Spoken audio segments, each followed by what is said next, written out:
everyone and welcome back to my channel. Today I'm going to be doing another book review. Today I'm going to be doing a book review on the book Maleficent by Rudnick. This book follows the same story as the movie Maleficent that came out a few years ago from Disney. So if you've seen the movie, the book follows pretty closely to that. I'm not really sure which one came out first, to be completely honest with you. I'm not sure if the book came out first or if the movie came out first, but it does follow along the same lines. This was one of the few books that I was actually able to read with seeing the movie first. Usually I have a very hard time. That was very loud. Sorry about that. Someone must be putting fireworks off. That's okay. But anyways, most of the time if I see the movie first, I have a very hard time with reading the book. But I can easily read a book and then see the movie or the TV show. So I was a little surprised that I was able to read this whole book, even though I saw the movie before I read this. But this book is really, really good. I actually liked it better than the movie, which I mean that happens most times anyways, but yeah. So for a rating, I'm going to give this book, I'm going to give it an 8.5 out of 10. And the reason being is that I kind of wish that it went into more detail at the end of how Aurora and Maleficent kind of come more together and have an understanding after what happens with Aurora's dad. And I kind of wish it went into more depth of Maleficent telling Aurora why she was cursed and Aurora's response to that. I know Disney, either they have already or they are coming out with a Maleficent 2. I don't know if there's a book for that one. If there is, I'd be interested to see if more of what I just talked about is kind of explained in that. But yeah, that's why I would give it an 8.5 instead of a 10, because it was really, really good, but I think it could have been better. I think there could have been more to it. However, the description in this book I think is really, really good. I think they go into a lot of detail describing the scenery in different aspects. I would love to see a little bit more description of the moors, which is where Maleficent and the other fairies live, but I think it does a really decent job of describing the scenery around the castle and the moors and the cottage. I think it does a really good job of that.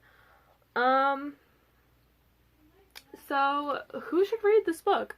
Honestly, I think anyone should read this book.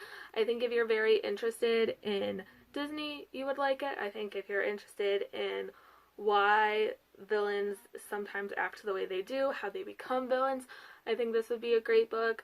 I think it's a great fantasy book, even if you're not into Disney. I think it's a really good book.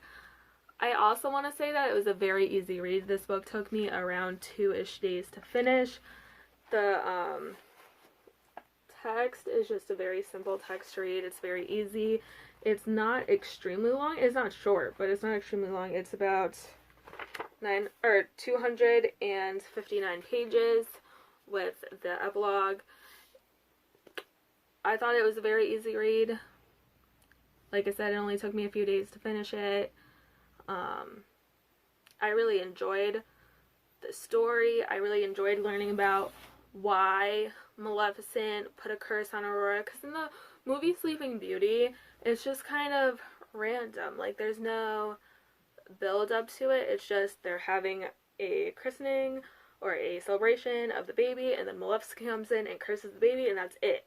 We don't really know why. There's no answer as to why Maleficent cursed the baby or anything like that. But this book talks a lot about that, and you actually learn that Maleficent played a very large role in Aurora's life growing up, even in the cottage, which I think was very interesting to see. Um, so, it's fiction, very much fiction. This is not a real story. Um, and yeah, did it leave me with any questions? Yeah, I want to learn more about how Aurora reacted to why she was cursed. I want to know if Maleficent and Aurora had a deep, long conversation about why Maleficent cursed Aurora and the shame she felt afterwards, and see how Aurora reacted to that, because it kind of skips over that, I feel like, at the end. It talks about how there's like a fight that happens between Maleficent and Aurora's father, and then it goes straight into Aurora being crowned, but it doesn't really say what happened between those two things. So my questions would be as to like what happened during that time period. What conversations happened?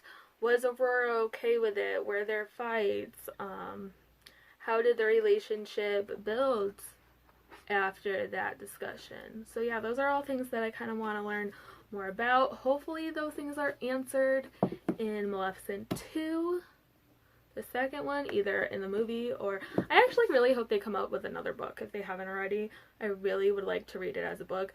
I actually prefer books to movies, to be honest.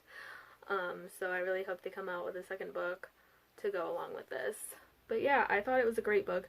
I know a lot of people don't like the Disney villain type books, like any of them, but I thought it was great. So I highly recommend picking this one up if you haven't read it. I think it was great. I think the storyline was very interesting. Like I said, probably a million times. I feel like I'm a broken record. This video could probably be shorter than it is.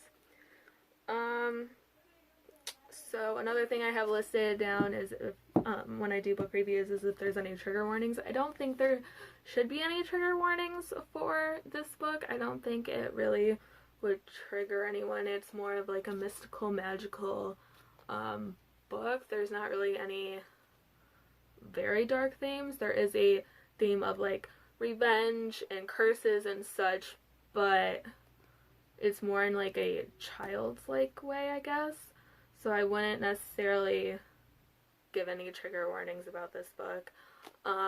If there's anyone that I don't think should read this book, I don't really think there's anyone that I don't think should read this book. I think it's really good. I think it's age appropriate for anyone that can read at this level. I'm not really sure what the level is, to be perfectly honest with you.